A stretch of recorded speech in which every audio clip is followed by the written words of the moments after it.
I'm doing fine. This week has been very long for some reason. Yesterday felt like it was Thursday, so today feels like it's Friday. It really feels like Friday. Yeah. I guess we shouldn't talk about the day because we don't publish until Monday. Right. But it's Thursday right now, and it feels like Friday. Yeah. But moral of the story is it has been a long week prepping for Q4. It's very time consuming, and there's a lot of things going on. But other than that, week has been okay in my personal life. So yeah, I'm hoping I get good. fired soon. Yeah. That's my only hope. That's a joke, sort of. Yeah. Sort of. Yeah, my week's been pretty long too. Trying to think if there's anything specific. Stream's been going well. I saw you had a popping off stream last night. I stopped by. Yeah, thank you. Yeah, I've been playing a lot of League of Legends this week. Yeah, I saw that. Because the season is about to end. So League has like year-long seasons of play that ends as the World Championship ends. Which is interesting because for the first time in a long time, there's actually a U.S. team in the Final Four. So I think it's like 2 Chinese teams, 2 Asian teams, a U.S. team, and a European team. And normally it's like all Asia. So a Western team will be in the finals this year, which is a big deal. Damn. Yeah, I know. But the seasons end, in November when the league season ends. And you got to like get to certain ranks to like get rewards for the year, right? Like it's the only chance to get them. It's just a big pool. Like you have the game, you can theoretically compete, right? Yeah. There's no like entrance fee, or you No, got to be no. a part of a whatever the hell No, you association. just play ranked games and do Yeah. the best you can. So I've been playing a lot, trying to kind of get that last minute rank surge in, which sucks. That game is so frustrating to play. It's terrible. How is it still going after all this time? How old is it? Oh, it's old. Really old, right? Yeah. I mean, I wouldn't say it's really old, and it's gotten quite a few updates, but Is it World of Warcraft old? no, but probably about that old. It's probably a few years newer than that, but right, because League of Legends was based off a Warcraft 3 mod. Warcraft 3 came out before World of Warcraft. I could look up the year, but then I wouldn't. 2009. 2009 League came out. Yeah, Yeah, World of Warcraft's like 2004 or something crazy. that's crazy. But it's free to play. It's easy to get people involved. A lot of people have put a lot of time into their account, so it's easy to kind of keep them kind of in, playing the game. Yeah, the free to play thing probably does a lot for it. That's a lot for every game. I'm amazed more games aren't free to play when you look at how positively games like Fortnite can monetize. And League of Legends is another one. Right, which we've talked about that before. But yeah, if you're on the fence about buying a game or not, if it's free, you just buy it and try it. Yeah, and I think we've seen that the average customer value in games like that, like we talked about with Fortnite, it's well over $60. Yeah. Right. Yeah. So it's like just let them have it. They'll pay. You know, like if it's a good game, they'll pay. Right. Right. So I've been playing a lot of League, and just been busy at work. I mean, that's kind of it. Grinding back and forth. I got a trivia party this weekend. It's supposed to be pretty fun. Every year I go to this party, and these people go all out. It's these rich, like, Orange County people. They have this beautiful house.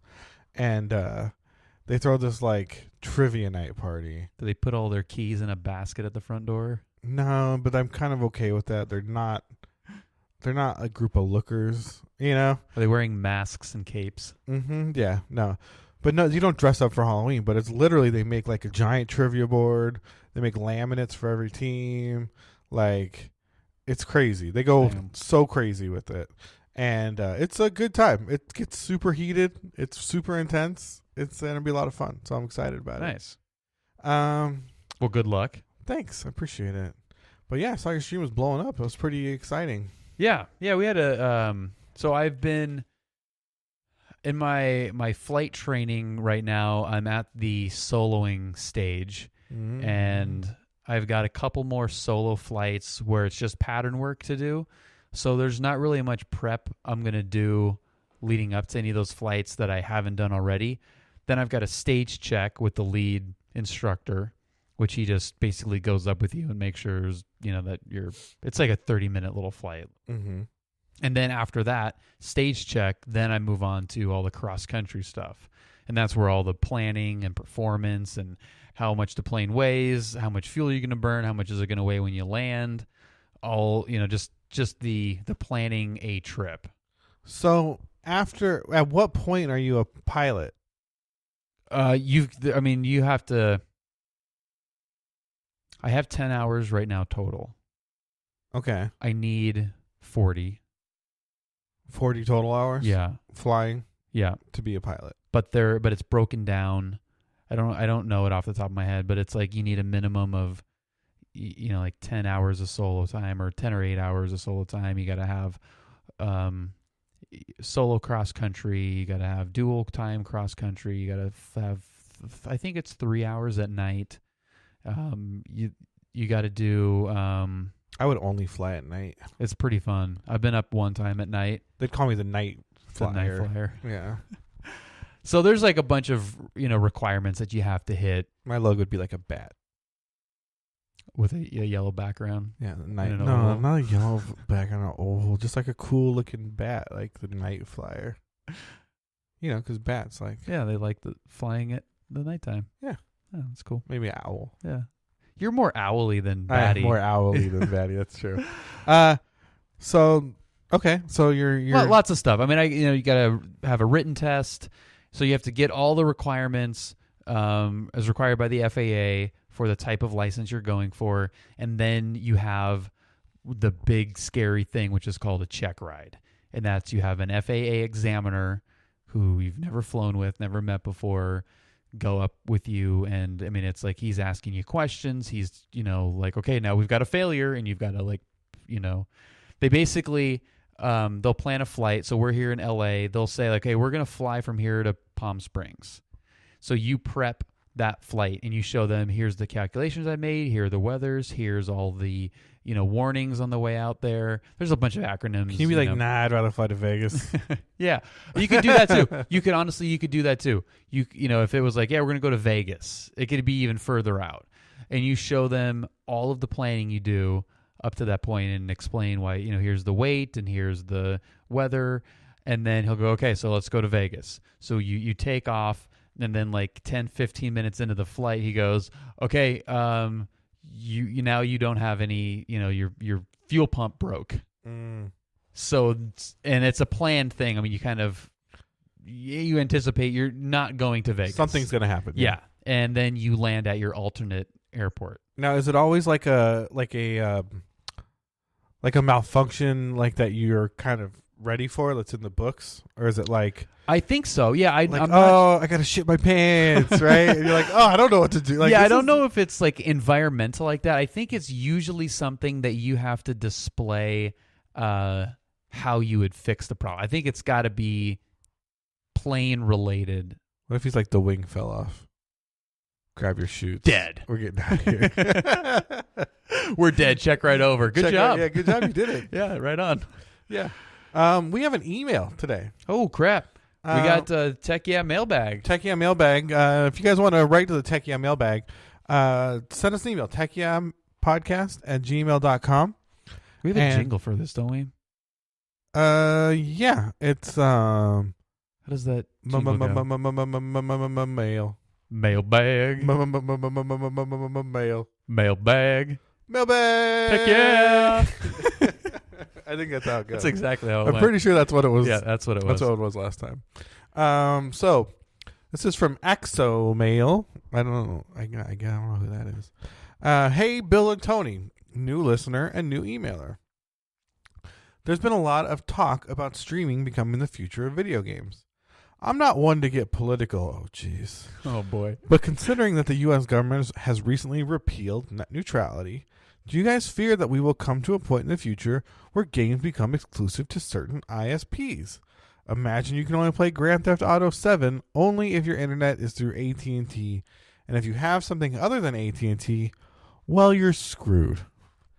Peace and love. P.S. I'm not a big fan of planes, but Bill's ability to somehow connect any topic to planes and aviation is amazing. I think it's a pain in the ass. That's personal. Most people editorial. think it's a pain in the ass. That's so personal thank you. editorial, but Yeah, thank you. Forward me his or her contact information, and we can hang out. Yeah, thank you, Axel Mail. I appreciate that. Yeah, that's a great question. That is a great question. And do you want to go first? Yeah, I'm not as afraid of the net neutrality thing as I think a lot of people are. And I don't really have any reason to, other than I kind of understand what they're doing with eliminating it. The hope is that it will become more of a free market, and the competitive balance will iron out all of those issues. I mean, I don't think AT&T is ever going to get to a point like, I mean, they're providing a service and trying to sell customers on that service. And so is GTA, so is Rockstar in that example. So if you're Rockstar, it's just like the PS4 Xbox thing. I mean, that competitive balance worked itself out because they wanted to open them up to a bigger market. Yeah, and like you said, like the console war, if you want to call it that, it doesn't behoove a developer to lock their product to a smaller audience, right?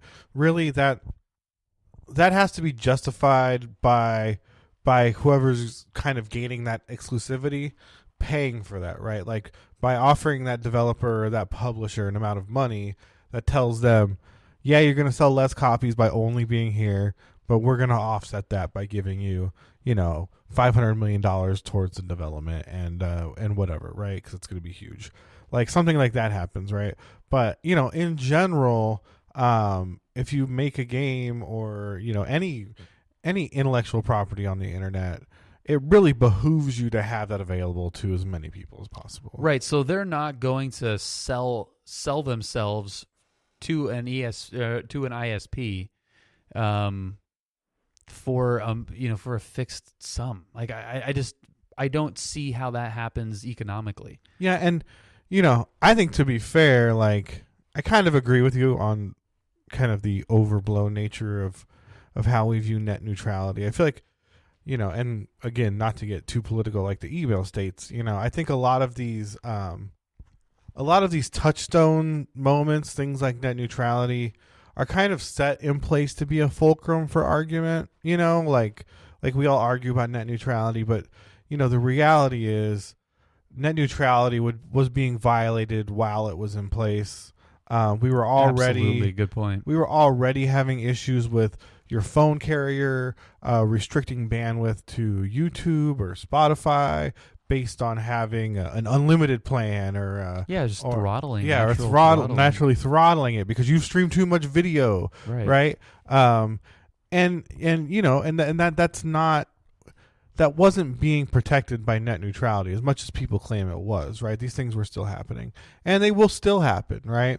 If anything, net neutrality is not the thing we should be arguing about. It's holding to task these companies for building infrastructure that they promised us that they never did. Yeah, it should be directed. This outrage should be directed towards the company. I'll get a little political here. I have this list of just goofy sayings down here, and one of them I didn't think would ever be applicable to this. Oh, here we go. Government is a disease masquerading as its cure. Yeah. I mean, that's it's deep and it's political and whatever, but eliminating net neutrality is eliminating government from your internet. Why would you want government regulating your internet? Yeah, I mean, I get why people think it's a good idea, right? And maybe in some ways I can see why it's a good idea, but at the same time, my issue is that it hasn't been used responsibly or used to protect us. Right? Net neutrality existed. It didn't exist for a long time. We were fine. They put it in place, and we were equally as fine and not fine with net neutrality as we were before it existed. Nothing changed. Yeah. Nothing changed. Yeah. And it's seemingly the same thing is happening now. So if we're God, this is going to get super It's going to get really political. Right? Because in the same way I feel about I'm pro universal healthcare, right? And it's kind of a similar argument I have is that, for one, we've tried all these privatized plans and failed, right? Our government has failed to regulate or create a system or to deregulate at a level that's allowed healthcare to act in a workable fashion, right? Either through like this mixed bag of privatization and regulation. I mean, our healthcare system doesn't work, right? And it hasn't worked under Obamacare. It hasn't worked under fully private. And, you know, at some level, I'm pro universal healthcare only because it's the thing we haven't tried yet. Haven't tried it, right? Yeah, and which I don't agree with. Yeah, and then that's, which is the best part about our dynamic, and that's fine, right? Yeah. But in the same way, with like net neutrality is like the opposite. We've tried both. Right. Nothing has changed. Yeah. Then let's just keep them out of this, right? Yeah. Like we're fine without. That's kind of what I think. Like, I don't want there to be bureaucratic overhead in my internet browsing. Well, when we've proved it didn't really matter. You know, we've seen the proof in the pudding. It didn't really change anything. Everyone's, running around with their hair on fire, like, oh my God, no more net neutrality. You're never going to be able to use Facebook ever again. Nothing has happened. Yeah, and the hair on fireness has gone down. Yeah, and no one really seems to care. Yeah, it's like, fine. Oh yeah, that was the thing totally we argued about. And if AT&T takes away your GTA 7, switch. Yeah, and they'll bring it back or whatever. And that's kind of the only place where I could see where I would like to see kind of regulation or proactiveness from the government with these ISPs. And that's kind of what I was saying. Like with the way infrastructure has been funded and under-delivered on, they've been allowed to kind of prohibit competition by not delivering on these infrastructure plans. Has really created a pickle for us as far as our ability to choose what ISP we want, and for like the free market to act in that space. And I think that's super negative, right? And I think that that's a failing of our government. Like the places we have given them power to leverage these things, they've completely failed to enforce, right? And that's with or without net neutrality. And I think that that's super fucking lame, right? That like when they were talking about net neutrality, like there was a story, the story was on Reddit and everywhere about like $15 billion of money we've paid to ISPs to create fiber nationwide, right? And none of it's ever been built, and it's like, where are the consequences? Like, why are these people allowed to bill us for these things, never even intend on building them? And we have no consequences and no recourse for that, right? That's illegal, and it should be, it should be being enforced, and it's not. And that's where, that's where I want the outrage, right? Like that's where I want us to be talking about it, right? Instead of these, stop screaming at politicians in elevators that can't do anything, that are just paid mercenaries by the big companies. Go stand in front of AT&T's headquarters and yell at them. And it's fine to yell at politicians too, or at least like vote, right? It's a good idea. It's good to vote, make your voice heard. Yeah. Vote for people that want these changes. The problem is, no one is asking for these changes. None of the people you're voting for are offering to change it for you. Yeah. They're all still saying, no, I'm pro net neutrality. And you're like, yeah, that's my guy. And it's like, why? Like, he's not trying to hold accountable these people that have stolen from us. You know what I mean? Yeah. No, there is nobody trying to give you universal health care. Okay?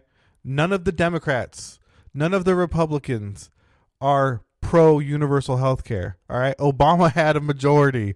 They did not do universal health care. Okay? Like the solutions aren't there, right? Like, oh boy. I almost went down another rabbit hole. But you know what I mean, though. 100%, yeah. Right? 100%, yeah. They're not doing anything. Yeah, they're not trying to. They're just trying to stay elected. Yeah, if you think they're trying, you're stupid. Yeah. But not really. You're if not anyone's that stupid. We love if you. anyone's still listening and doesn't hate us by now,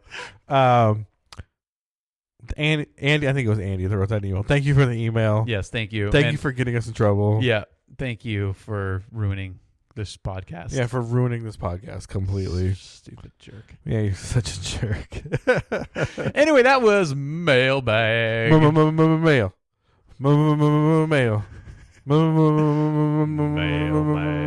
Mailbag. Tech, yeah. That was really good. That was good too. That was Yeah. a better version. That was the great. extended version. All right, so now we're gonna get to our news stories. News time. Tech, yeah, news time. Not everything can be time. All right, we got to come up with like a news. What else is going to be? Newsapalooza. News section. Oh, news section. News section. Okay, whatever. We're gonna talk. We're getting into the news, and I think the biggest news of the week. It's Thursday. You know what that means?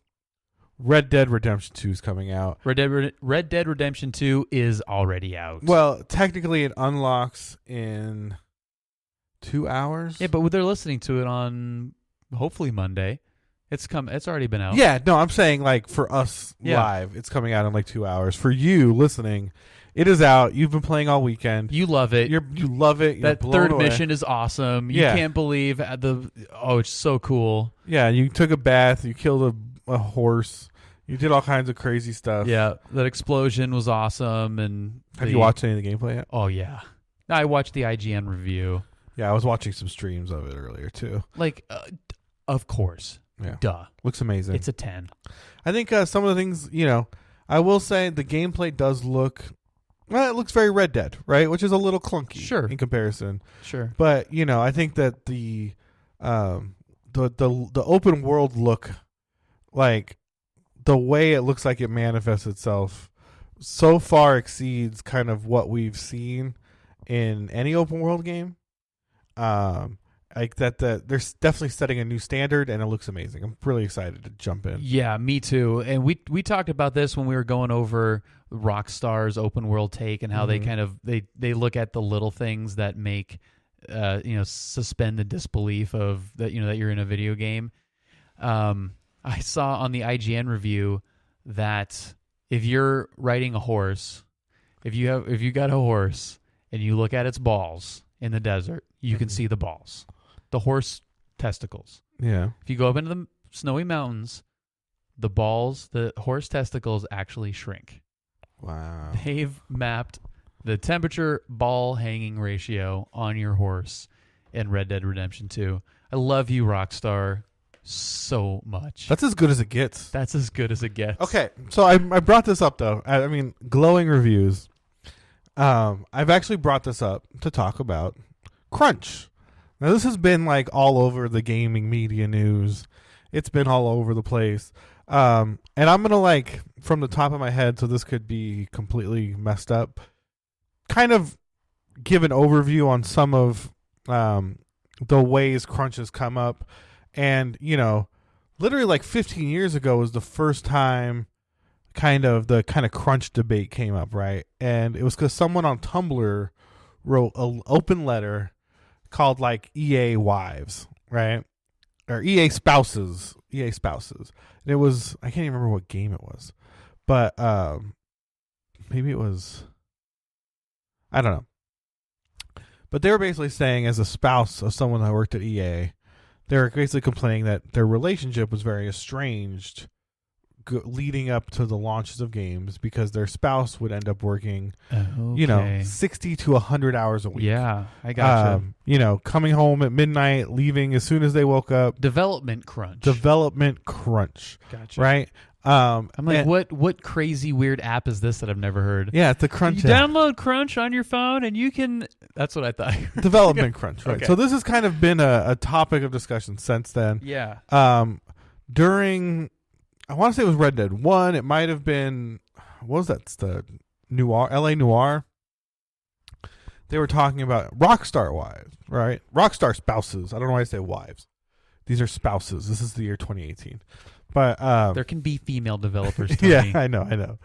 And Rockstar kind of got in trouble for kind of their environment of encouraging, salaried employees to work overtime, to stay late nights.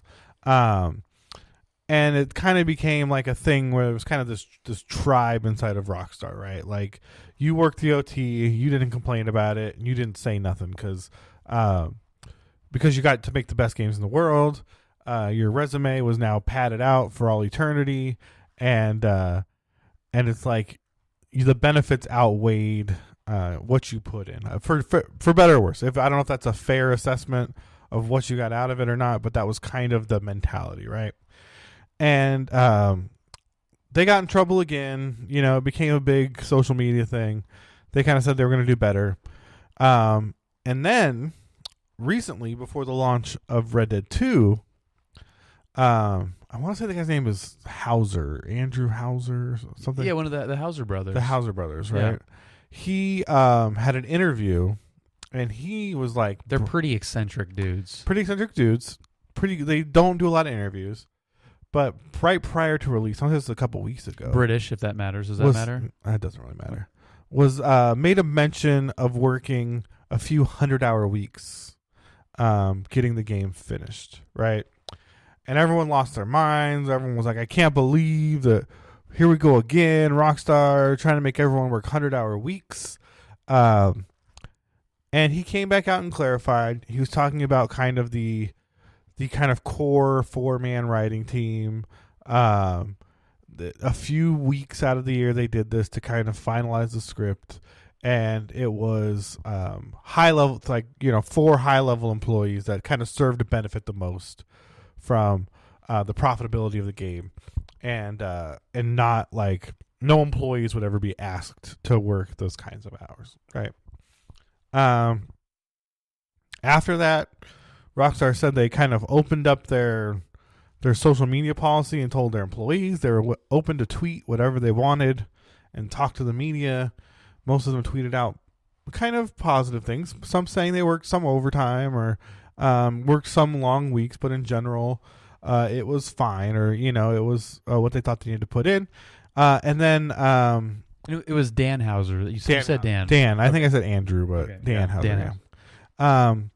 And then Kotaku just ran a story, basically saying the same thing, but saying that it's this environment of working a bunch of overtime, and I don't think we really need to get into the specifics, even though I've just gotten into the specifics. I think the real take is, you look at Red Dead 2, right? It's going to sell gangbusters, right? And it's a masterpiece of gaming, It's a masterpiece of art and entertainment. It's a masterpiece of art and entertainment. And, I guess how much development crunch is okay, like, I get it. If you're a low-level employee making $40,000 a year, right, and you're on salary and you're working, 12-hour days, right, like, that's pretty negative if you're not getting paid off, right? If you're not getting compensated for that time you're spending and really not getting a piece of that nut when that thing sells a gajillion copies. But, like, is passion enough, right? Like, it's hard because you think about like music or like sports or like other art forms, right? Or other disciplines, right? And a lot of people work their whole lives, right? Like, there's definitely something to be said that if you're a comedian or a writer, you're probably working every waking minute of your life, right? Like, you look at like Joe Rogan, that guy probably works from when he wakes up until he goes to bed. Yeah, and Elon. Yeah, or like Elon Musk, right? But also those are kind of the benefactors of their own kind of art, right? Where, maybe a low-level employee doesn't. So that's kind of where I put it to you, Bill. Like, what do you think do you think there's a problem? Do you think there's a solution? Do you, how do you what's your take? There is no problem here whatsoever. I know a person in particular that's hopefully listening to this podcast right now that entire time you were explaining all of that was fuming from her ears. Mm-hmm. That sounded like the most ridiculous, whiny, baby millennial horseshit I've ever heard. I'm going to love this. Is so stupid to me that is even a story. I know they're getting paid well, and even regardless of what they're getting paid, they're doing the job. No one's forcing them to work there, and that was something that my wife Julia had to deal with a lot in her line of work. She worked in professional sports for 12 years, very long time, and it was rampant overwork and underpay Yeah. the entire time. And sometimes it was worse than other times. She essentially ran the 2010 All-Star game at Angel Stadium. So MLB came and they kind of take over your house, essentially. I mean, it's just like someone coming into your house. Okay, this is ours for the next 2 weeks, and like facilitate us. This is what we're gonna do. Yeah, like you have to leave. There, like get out of my room. Like this guy's sleeping in my bed. Like it's just ours now. It's very bizarre. But she was kind of like the lead person operationally for essentially the whole stadium, and I didn't see her for a couple of weeks. She stayed. They got a hotel room. They worked. They barely ate. They went to sleep. They woke up. They came back to the stadium, and they did that for their crunch time. I mean, I don't know how long they really define this development crunch time. It's probably a month or two, I would imagine. Like when you're getting down to like we need to start printing discs. Your hair starts to get on fire at that point. But the argument from the employer side, I see. I mean, it's not that I don't appreciate the hard work that employees put in and think that that they're underpaid for it, but this goes back to the free market thing. Is if you don't think you're being treated fairly, then leave. You don't have a right to have that job. It's not your God-given right to work for Rockstar making video games. You have to work really hard for a couple months every 5 years. I don't see what the issue is. It's a supply and demand. The demand is really high, and the demand is really high and the supply is really high. There are a line of people that would take that job, and that's what Julia always had to battle is. She would have to hire help or hire people like lower management jobs or something. And they would pay so little for these positions. They would work them so hard. And this is, Amazon does a similar thing where they just work you to the, just grind you to the ground. I think, no lie, we work in an industry that's very similar in the way they push for hours and aren't necessarily the best at compensating people. Right. And it's because they can. Mm-hmm. And it sucks. I don't know a way that is fair for everyone. And I hate the word fair. That makes sense. That's not screwing over somebody. Yeah. Equity of outcome isn't really a reasonable expectation. No. Right. Go do something else. If you don't like it, go do another job. Do a night. Go work at a bank. They close at 5. Like you're going to be capped with what you're able to do in your life. You're not going to have the personal fulfillment. You're not going to, Rockstar's right. Like you worked on Red Dead Redemption 2. You have, probably now a bunch of contacts, a bunch of doors have been open for you. If you're like, you know what, screw this big developer stuff. Like I've got an idea. I want to do my own game. I'm going to go do my own thing so I can make my own hours. Guess frickin' what? You're going to work even more than you did. Every minute is crunch time. Yeah, I don't disagree. I mean, if you want to own a house and hang out with your kids, like you can sell home loans for the bank. You know what I mean? Like there's positions that support, that kind of a lifestyle. And I don't think creative endeavors are necessarily those positions, right? I mean, I'll see even myself, right?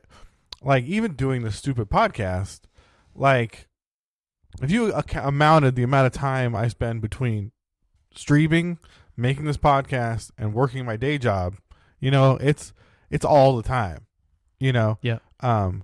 But it's because I kind of choose to interact in these endeavors. Yeah. Right. Like, it's crazy to think that I get up at 7 and I come into work and I stream till 11 o'clock at night. You know what I mean? Like it's crazy. Yeah. But it's my choice, and it's what I wanted to do. But you're fulfilled by it. Yeah, and I do. But I do wish there was a more fair way to do it. You know what I mean? Because I'm not afraid to say fair, but I do also agree that there's a certain amount of like you got to take personal responsibility for kind of your time and what the value of that time and how you want to kind of interact with that. Like, I'll say like at my old company, right? I worked in San Diego. San Diego is notoriously like a low paying city, right? Because it's very comfortable and it's got very accessible suburbs to live in, right? So there's kind of like low cost housing that is like very central to the city. And they like totally underpaid, right? And they were like furious when I left for a position that had like adequate wages, right? You know what I mean? Like they were just like, I can't believe this. And it's like, it's crazy. It's like you really can't, like, like it goes both ways, I guess is what I'm saying, right? Like, as much as employees want to be upset that, that they don't get what they feel like they deserve, I think, in the same way, owners and management also, they have their own expectations as well, right? And they get upset when they feel like those aren't met too, And a lot of times it's what was agreed to, right? Like I agreed to pay you a low wage, right? And if you don't accept that low wage, right? If you don't accept that low wage, you're an asshole too, right? Like it goes both ways. Yeah. And like I do wish some things like, like Rockstar, they're going to make $1 billion. Over $1 billion. Over $1 billion. Right. I do hope people working on that game are being compensated for the amount of work that goes into a game like that, right? It doesn't seem like pay was really the highlight of the story, though. I'll be honest. I feel like this story specifically, to me, felt like a real non-issue, right? Yeah, that's what it feels like to me, too. It's just like, why are like, who's got a problem with this? I mean, and it's funny because I feel like these kinds of stories tend to blow up in the face of the people that report them. You know what I mean? Because because I'll tell you this, I listen to a lot of like games media, right? A lot of these outlets that report on these types of stories and talk about games and releases and stream and make these videos. And every single one of them told the story, and their caveat was, well, when we started this company, we worked. You know what I mean? Like, yeah, that's why I was like, Julia is sitting here just like, Steam's coming out of her ears. It's not just sports and it's not just development. Like, how many people are going like, oh, you had to work 100-hour work week? Yeah. Holy crap. Like, who freaking cares, dude? Yeah. I'm a nurse. I'm a doctor in residency. I am, I sleep for 15 minutes and then, on a cot in a, like, good Lord. Yeah, I think everyone well, I don't take quite as an offended, like outlook as you because, all those people you named, they all complain. You know what I mean? Like, absolutely. Right. And I'm not saying that you shouldn't complain or you can't complain. Yeah. But it's the fact that it's a story. Like, I want to work 4 hours a day. Yeah. Like I still would love, if I won that freaking Mega Millions thing, I would still want to work a job that I had to go to. Because I don't think my brain would function with not having to be anywhere. Yeah, I would need a work. I would need something that I have to go to. But I would I'd love to work for 4 hours and, take a 3-hour lunch and do whatever. And, I would love to do that. So anything above that, I'm going to complain about it. Yeah. And I'll say, like, it's kind of crazy. Like, when you think, I don't know if you've interviewed a lot of people here. Yeah. But when interviewees come in and they've like, I worked 8 months at this job and it was, they didn't see the value in my work, or, I never got a promotion, or, it's like, really? Like, you think that's all it takes is like show up for 8 months and, but, yeah, I mean, I think there's definitely a lot of entitlement in the current climate, right? And I don't think that that's just young people, right? Like, I think it's... Yeah, it skews probably a little bit young. I mean, it's the trophy. Everyone gets a trophy generation. So if anyone feels like they're being marginalized or, the victim, it's just, like... Yeah, I think there's plenty of 40-year-olds that are claiming the marginalized card as well. Well, the 40-year-old ones are the ones raising the jackasses. Yeah, but that's what I mean. All the trophies. I don't think it's just young people. Yeah, no, definitely not. But I think a lot of it the more vocal ones are skewing a little bit younger. And I'm not saying to not complain. I just don't know why it's a story, and two, what they want. Like, what complain all you want, but you're still there. You're still working there. Yeah, I agree. Like, if it's that bad, I mean, I look back at all my jobs, like the jobs that were that bad, I left. That's true. And I definitely have just walked out of jobs. I've been like, just done. Not enough money in the world. Just this I'm is outta done. here, yeah. This is over.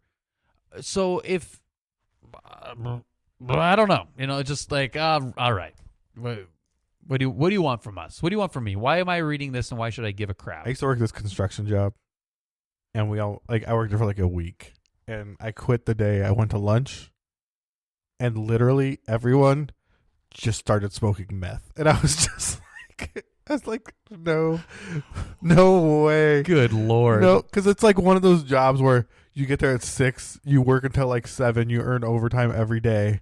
Like, you make money, right? Like, because you're just working all day. And I was just like, dude, these guys, like, I don't know how they do. I was like 19, and it was like, oh, that's how. They're on methamphetamines. Yeah, they're all okay. on methamphetamines. Yep. Yeah, I was terrified. Noted and goodbye. Yeah, I just like got in my car and left, and they're like, where are you? And I'm like, everyone smokes meth. Like, I'm not coming back. Jesus. Should have led with that story. That's right. Awesome. Enough about us. Everyone's going to hate us this week. No one's listening to this at this point. Mm-hmm. We could say whatever we want right now. And I don't think Think we about should. that. I don't think we should. But we could. We could say whatever we wanted, and people listen. Someone's going to have this on because they left it on. And they're like, oh, crap, these guys are still talking. Give them a little bit of credit, all right? All right, what airplane news story do you have? It's going to be stupid airplanes, so tell me about it. It's not stupid airplanes. Tell me about your stupid airplanes. Well, the first half has been fantastic. So I don't want to get... I had like a kind of a train of stories, almost pun intended. But our buddy Elon Musk has his... Old boy Elon. Yeah, his beautifully named Boring Company. So I don't know if you've heard of the story yet, but he's got a test tunnel that he's working on. No one knows what the hell it is. I heard it's gonna grand opening. Like it's they haven't announced the actual date, but it's imminent. Like it's December. I saw something on Twitter. He said December, you can come down November 26th or something, right? Well, there's like he's doing a. I gotta check my tweets here. Let me see what my boy Elon's saying. I couldn't find. It's December, so it says that it's December 10th that he'll be offering free rides to the public, but there's an actual media event before that. But December 10th is when he's saying that he's going to be offering free public rides to it. Yeah, let's go ride that. I want to ride it. Let's go ride that tunnel, bro. So this is pretty cool. The 2-mile test tunnel underneath SpaceX headquarters in Hawthorne, which is adjoined to the Hawthorne Airport, Kilo Hotel Oscar Whiskey. Yeah, opens December 10th. See? Yeah, but that's the public one. He's actually going to be showing it before the 10th. But anyway, it's almost done. So it's a proof of concept for a underground public transportation system which aims to transport passengers and vehicles beneath congested roadways on autonomous driven electric platforms called skates. Now, none of that seems outrageous. I mean, you basically just described, the subway system. The skates will theoretically, that's kind of that's the all-encompassing word for this whole story is theoretically, and pretty much anything Elon does, will transport 8 to 16 passengers or one passenger vehicle along magnetic rails at speeds of up to 155 miles an hour. Okay. So, holy crap. It's like a bullet train. Yeah, but with just like your car sitting on it underground, like my Honda Fit could go that silently, fast anyway. It's my Honda crazy. Fit so fast. So fast. So he's like, there's been some pictures that he's shown and whatever. So he just started digging tunnels. like Digging holes, bro. just making tunnels out of nowhere. No, didn't really ask anyone. Didn't just like, I'm just going to start digging. I'm going to make a company. I'm a multi-billionaire. I'm just going to start making tunnels.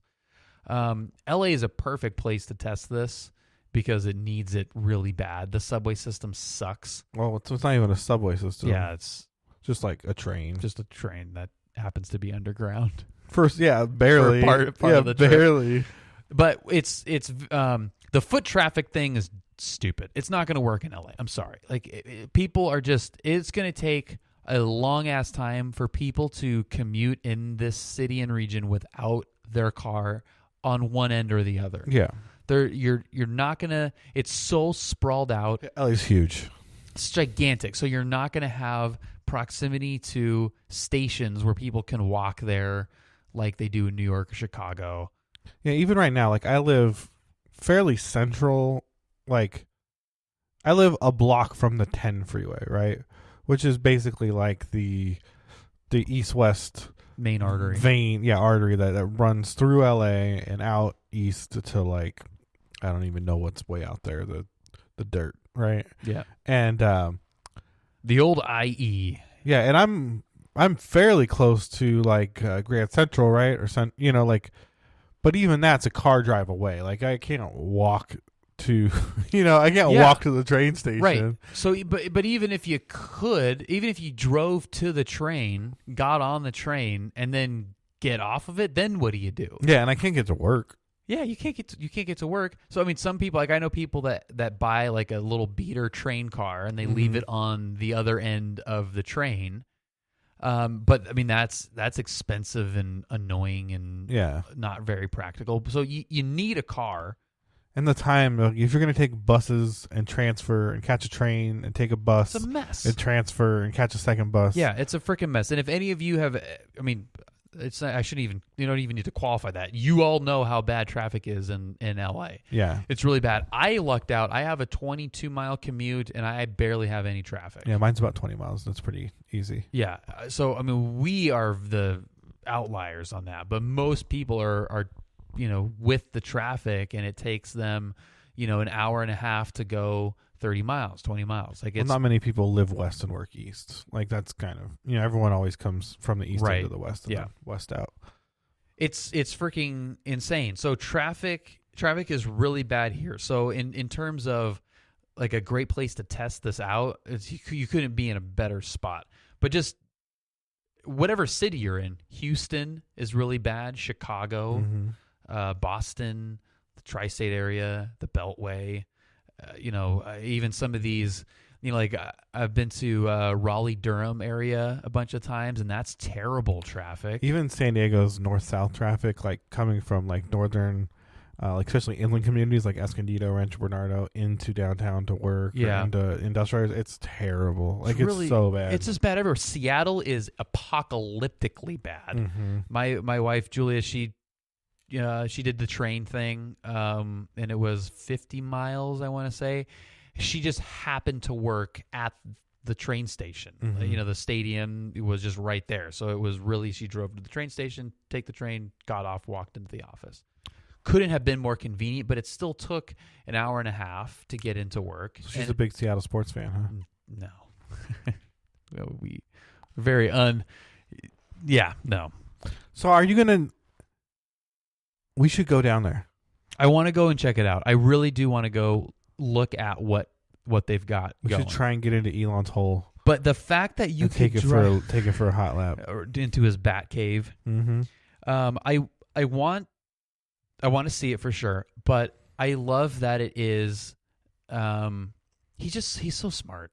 He is so smart. He's so smart, and the fact that you could drive a car onto this, and that's part of this concept, is I think what's going to make this thing maybe even work. Like it's if this is crazy enough, it just might work. Because we're heading to a point with the there was some statistic that children born right now, 50% of the jobs that they will have not been created yet. Yeah, I believe that. It's just the modernization. Like agriculture is going to be increasingly more automated. Robots. all of the jobs are going to be Robots. robot. Yeah, all the blue collar jobs are going to be, robotic. Robot strippers. Robot strippers are going to be huge money. Yeah, robot masseuses. So everything is going to be in the city. All your jobs are going to be in the city. Mm-hmm. If you're Robot baristas. no joke, I'm not kidding. not kidding at all. Do I look like a Starbucks kid? Do I look like somebody with the kids? Starbucks in 20 years is going to be a giant vending machine. You're going to walk up, you're going to order your thing, and a coffee is going to pop out, and you're going to grab it, and you're going to I think it's going to be a Gundam. That would be sweet. Yeah. Someone's got to program that Gundam, though. And He's going to shoot lattes at people. And that job is going to be... This latte appears in your hand. You'd be like, what the? This is dope. Yeah. Be like, Phil, your latte. Phil. You'd be like, is that me? I'm not Phil. Is that my drink? Phil. It's like, man, future Starbucks, get the name right. He just stared at you like, Phil. You made my latte in 3 seconds, and it's perfect, and everything's great, and this didn't cost anything, but get my freaking name right. Phil, this is your latte. Come take your latte. I'm sorry, robot. It's Bill. It's Bill. Oh, just take your drink. Just take your drink. Take your drink, you lanky son of a bitch, and get out of my vending machine store. Get out. Please exit. Please leave. Sorry. Anyway, back on track. All of the jobs are going to increasingly be in the city center. Yeah. And it's going to make traffic even worse. People are still going to want their freedom. They're not going to want to, do the subway or the bus thing. So commuting, the future of commuting is going to have to evolve because we don't have the infrastructure to support the increasing mass flow of people into the same location. Well, I mean, we have to get off our asses and try things. Yeah. That's my biggest, there's just such analysis paralysis, right? People just oh, well, that's not going to work because, and that's not going to work because, it's like, let's just try some things. I don't really care but it's human nature. I don't really fault the people for saying that, but it takes a guy like Elon Musk to go, no, I'm trying this. It took a guy like, George Washington. It's not always about George Washington. It took a guy like George Washington. It takes a guy like George Washington. That idea will never work. It'll take a guy like Carl Benz, the car, people thought that was ridiculous. Mm-hmm. Where are you going to tie it up? The Buddha. What did Buddha invent? Meditation. Oh. Enlightenment. Duh. I have a Buddha thing, actually. Oh, God. Can I tell you this? It's the Dalai Lama. If we're gonna go tangent, the Dalai Lama's not the Buddha. Well, but it's kind of like enlightenment and everything. Let's hear it. Okay, so the Dalai Lama walks up to a hot dog vendor in New York. And the Dalai Lama says, I'll have a hot dog. The vendor says, okay, what do you want on it? The Lama says, make me one with everything. So the vendor, it's joke number one. So the vendor says, that'll be $6. Lama gives him a 10. The vendor says, next. So the Lama's like, hey man, where's my change? So the vendor says, change comes from within. Come on. That's really good. Come on. That's a very enlightened hot dog vendor. All right. So anyway, back trying to rip people off. Yeah, but Elon Musk is facing exactly what Carl Benz, the Wright brothers, any of these inventors that were crazy in their day. Charlemagne. What historical figure glossary are you pulling these from? Top of my head, bro. But they, it's all these, they happen with the train. You're going from horse-drawn carriages to trains, that'll never work, and then cars, that'll never work, and how is it going to function without having rails? Yeah. You can just go anywhere.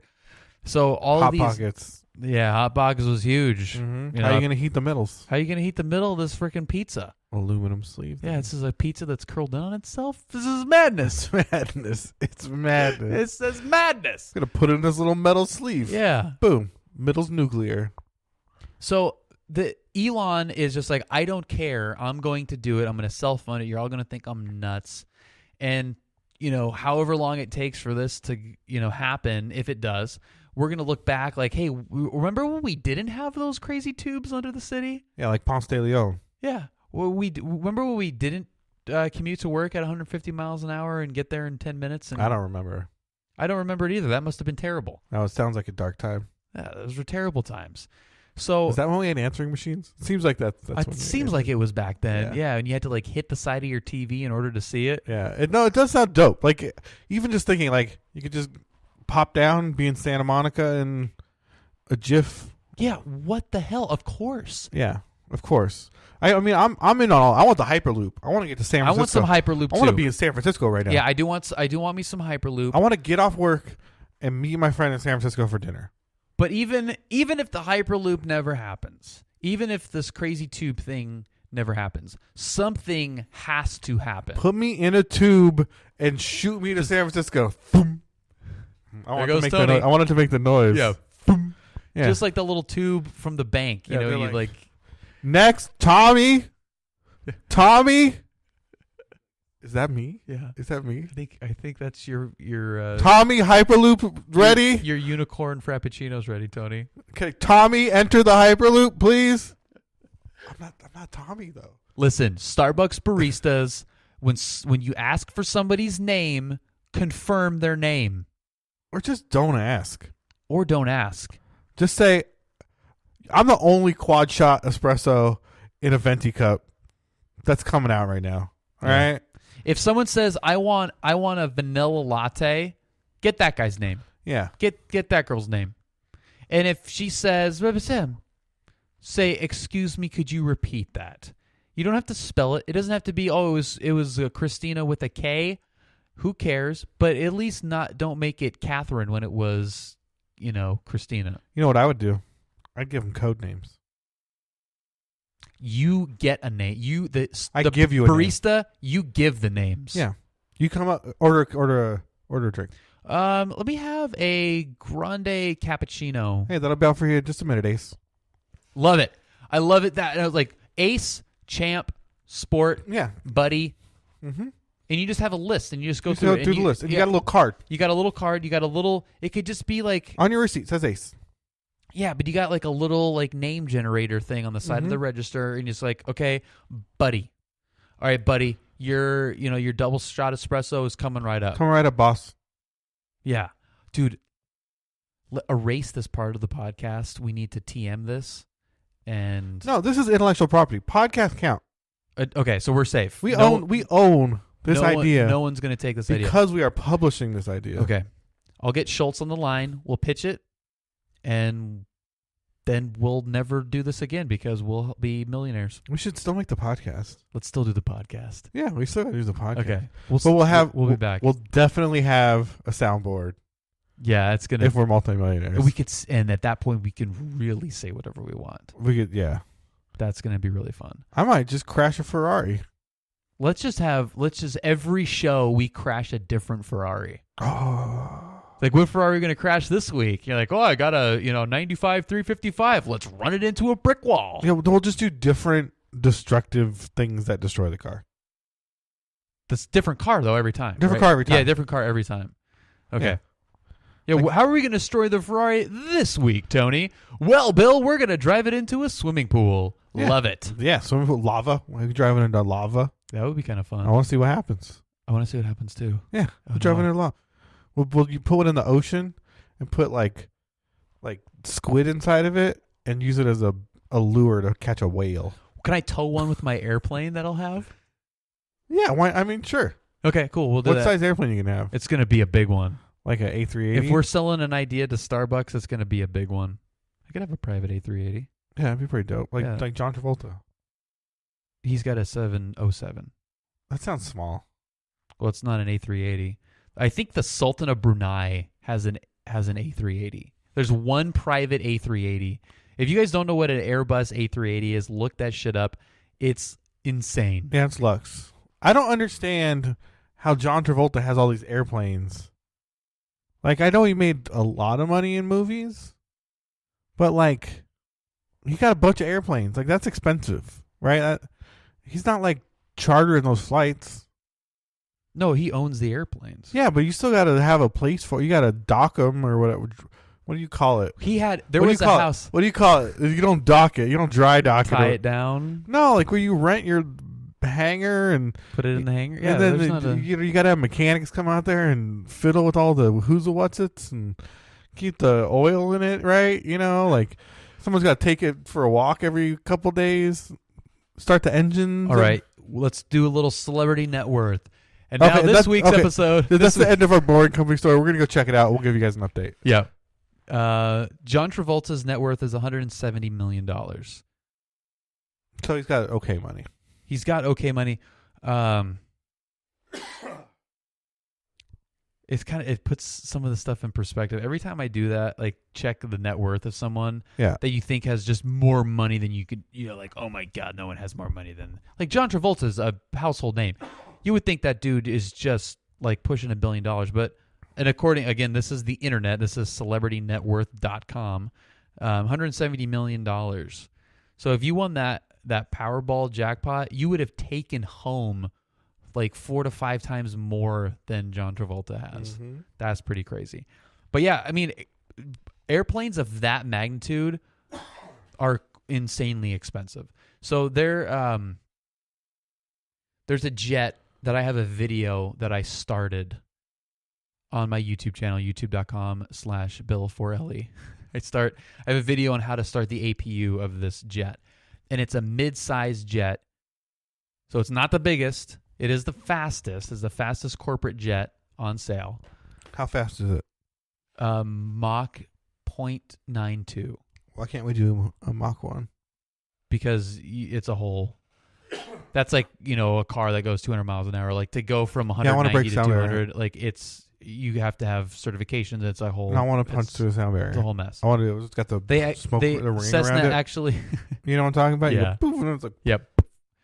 Cessna did actually accidentally break the sound barrier in testing, but it's like a turbo on it. It's a mid-size. It's got 2 Rolls-Royce engines in it.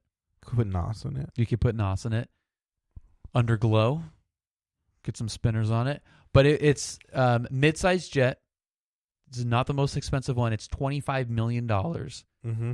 And it costs $100,000 per year to run. That's what I'm saying. Like, Travolta's got to be burning a lot of cash just having these airplanes around. Yeah, if he still has that 707 and is still like flying it, it would cost.